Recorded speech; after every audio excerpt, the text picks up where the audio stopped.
वहीं कांग्रेस नेता अधीर रंजन चौधरी ने भी प्रश्न खड़े किए हैं कि ममता बनर्जी सरकार इस पूरे प्रकरण की सही से जांच होने देना नहीं चाहती और यही वजह है कि अनाप शनाप बोलकर पूरे मामले को गुमराह कर रही है। क्या कहा है अधीर रंजन चौधरी ने, सुनिए। ममता बनर्जी खुद ये नहीं चाहते कि इसका सही ढंग से तफ्तीश हो, बहुत सारे राज खुल जाएगी ना, वो नहीं चाहती, इसलिए अनाप शनाप बोलते हैं, लोगों को डराने की कोशिश कर रहे हैं, लोगों को गुमराह करने की कोशिश कर रहे हैं और आम लोगों की निगाह भटकने की कोशिश कर रही है। लेकिन लोग छोड़ने वाला नहीं है, ये जन आंदोलन में शामिल तब्दील हो चुके हैं। सुना आपने, अधीर रंजन चौधरी भी गुस्सा जाहिर कर रहे हैं। वहीं गिरिराज सिंह ने भी प्रश्न खड़े किए। उन्होंने कहा है कि ये वो सरकार है जो प्रदर्शनकारियों पर लाठियां भाजती है। सुनिए गिरिराज सिंह ने कैसे हमला बोला। बंगाल में उपद्रव थमने का नाम नहीं ले रहा है और नेताओं के बीच प्रहार जारी है। हमारे साथ मौजूद हैं केंद्रीय मंत्री गिरिराज सिंह जी। गिरिराज जी, ममता बनर्जी ने बयान दिया कि अगर आप लोग केंद्र सरकार और भारतीय जनता पार्टी खासकर ज़्यादा बंगाल में उपद्रव मचाएगी या तंग करेगी तो पूरे देश में आग फैल जाएगा। देखिए, उल्टे चोर कोतवाल को डांटे, ममता बनर्जी वही है, चोरी और सीना जोड़ी। शर्म भी नहीं आ रहा है, बंगाल की डॉक्टर बेटी का गैंग रेप हो और वो मार्च करें, धरना पर बैठे हैं और जो विद्यार्थी मार्च करे उसे लाठी से पिटवाएं और बीजेपी अगर करे तो गोली मरवावें और उल्टे कानून तोड़ने की बात। मोदी के रहते कोई देश को जला नहीं सकता, इन पर तो देशद्रोह का मुकदमा चलना चाहिए जो खुल के कहे कि मैं पूरा देश जला दूंगा। किसको अधिकार दिया है कानून कि देश को और राज्य को जला देने का? और ये राहुल गांधी और लालू यादव और तेजस्वी यादव, अखिलेश बलात्कारियों के साथ खड़े हैं, इनकी जुबान नहीं खुल रही है। आपको क्या लगता है कि सेडिशन का चार्ज लगना चाहिए ममता बनर्जी पर, देशद्रोह का? क्यों नहीं लगना चाहिए? जो एक संवैधानिक पद पर बैठ कर के कहे कि मैं जला दूंगी, ये कोई मुख्यमंत्री का वक्तव्य है? ये तो लगता है फ्रस्ट्रेशन में है।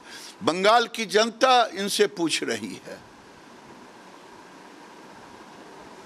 ये नहीं चलने वाला है। ये नॉर्थ कोरिया नहीं है जो राष्ट्रपति कहता हो किम जोंग की मैं मार दूंगा। मार दिए हैं। ये भी इन्होंने अपने अपोजिशन में मुखिया के चुनाव में खड़ा हुआ, जो जीता उसकी हत्या भी कराए।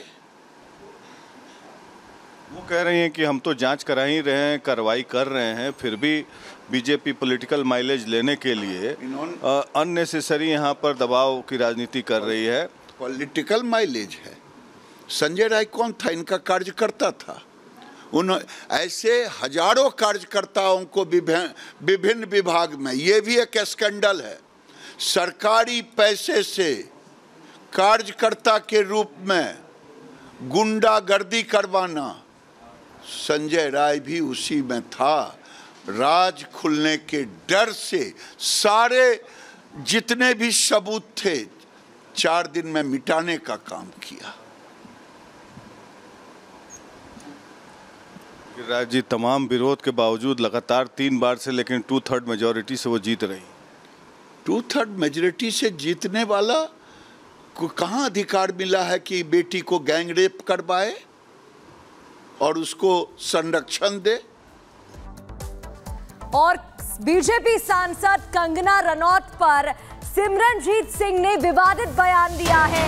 उन्होंने कहा है कि कंगना रनौत को रेप का तजुर्बा है। कंगना रनौत को रेप का बहुत तजुर्बा है। आप ही उनसे पूछ सकते हैं कैसे होता है रेप।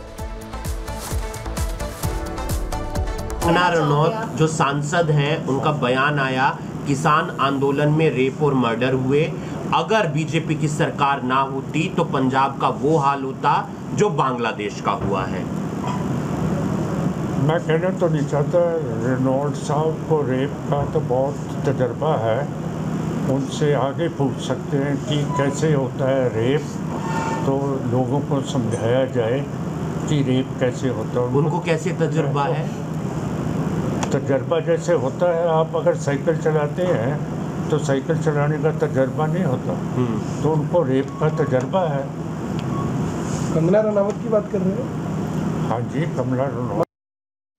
तो पूर्व सांसद सिमरनजीत सिंह को आप सुन रहे थे, जिन्होंने कंगना को इस तरह का बयान देकर एक तरह से कटघरे में खड़ा किया है और निशाना साधा। लेकिन अब कंगना ने भी पलटवार किया है और कहा है कि जिस तरह का बयान दिया है सिमरनजीत ने, रेप थ्रेट्स मिल रहे हैं कंगना को। कंगना का ये कहना है, ये बड़ी खबर आपको बता रहे हैं। सिमरनजीत सिंह पर भी पलटवार कंगना ने यहाँ पर किया और कहा है कि वो मुझे रेप की धमकी दे रहे हैं, मेरी आवाज नहीं दबाई जा सकती है। कंगना रनौत ये कह रही है, ये बड़ी खबर आपको बता रहे हैं।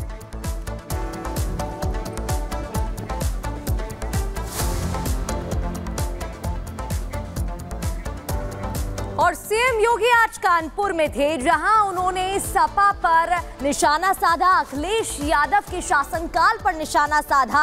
और उन्होंने जहां एक तरफ बीजेपी के डबल इंजन वाले विकास का महत्व बताया, तो सपा के कालखंड को भी निशाना साधते हुए काला इतिहास बता दिया। क्या कुछ कहा, देखिए रिपोर्ट।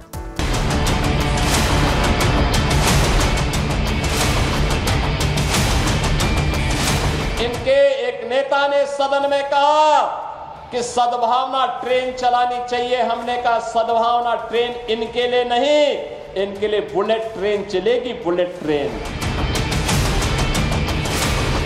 इन बयानों के जरिए सीएम योगी आदित्यनाथ ने सपा पर तीखा, सीधा और सटीक हमला बोला।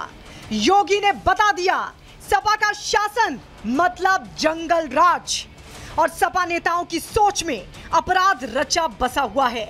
सीएम योगी आदित्यनाथ यही नहीं रुके, उन्होंने सपा शासन के 3 मॉडल गिनवा डाले। सीएम योगी ने अयोध्या रेप केस का जिक्र करते हुए सपा पर पहला कड़ा प्रहार किया, साथ ही पूरे प्रकरण पर अखिलेश की चुप्पी पर भी सवाल खड़े किए। समाजवादी पार्टी का एक नेता वहां पर एक निषाद बेटी के इज्जत के साथ खिलवाड़ करता है और समाजवादी पार्टी के मुखिया बेशर्मी के साथ उस बेशरम के खिलाफ कार्रवाई करने की बजाय उसका समर्थन करते हुए दिखाई दे रहे थे। सीएम योगी आदित्यनाथ आज समाजवादी पार्टी पर भरपूर हमले के मूड में थे, मतलब वो किसी भी हालत में सपा को बख्शना नहीं चाह रहे थे। योगी ने सपा के दूसरे दृश्य का जिक्र लखनऊ से किया।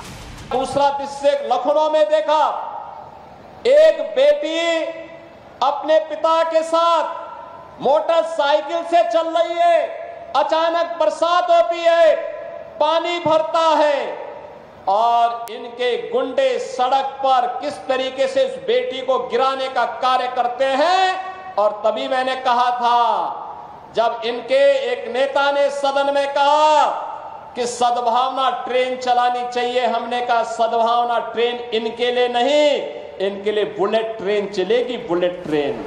सीएम योगी ने इसके बाद सपा को कन्नौज कांड की याद दिला दी।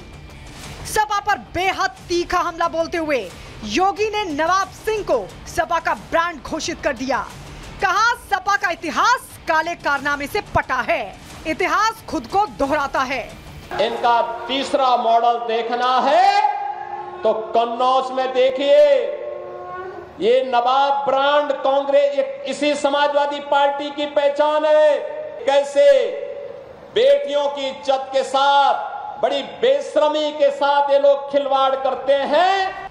सीएम योगी आदित्यनाथ आज लखनऊ में थे, जहां उन्होंने 725 करोड़ की परियोजनाओं का लोकार्पण और शिलान्यास किया। इस दौरान उन्होंने कानपुर के पुराने गौरव को वापस दिलाने की बात भी कही और साथ ही लोगों को सपा के कुशासन की याद भी दिला दी। अगर इनके इतिहास के पन्नों को लड़ते हुए आप जाएंगे तो बहनों और भाइयों, काले कारनामों से इनका पूरा इतिहास भरा पड़ा है। लाल टोपी है लेकिन काले कारनामों के लिए लोग जाने जाते हैं। सीसामऊ विधानसभा में संभावित उपचुनाव को लेकर मुख्यमंत्री योगी आदित्यनाथ ने खुद कमान संभाल ली है। सीएम योगी आदित्यनाथ खुद यहां उपचुनाव के लिए प्रचार में जुटे हुए हैं, लिहाजा सपा के कारनामों पर चुन चुन कर रहे हैं प्रहार। Bureau report, Republic Bharat. Uttar Pradesh उपचुनाव से पहले यादव मुस्लिम समीकरण पर छिड़ी है रार। मुख्यमंत्री योगी आदित्यनाथ ने किया लाल टोपी वाला प्रहार। दिखाएंगे पूरी खबर न्यूज का एक्सरे में रात 8 बजे।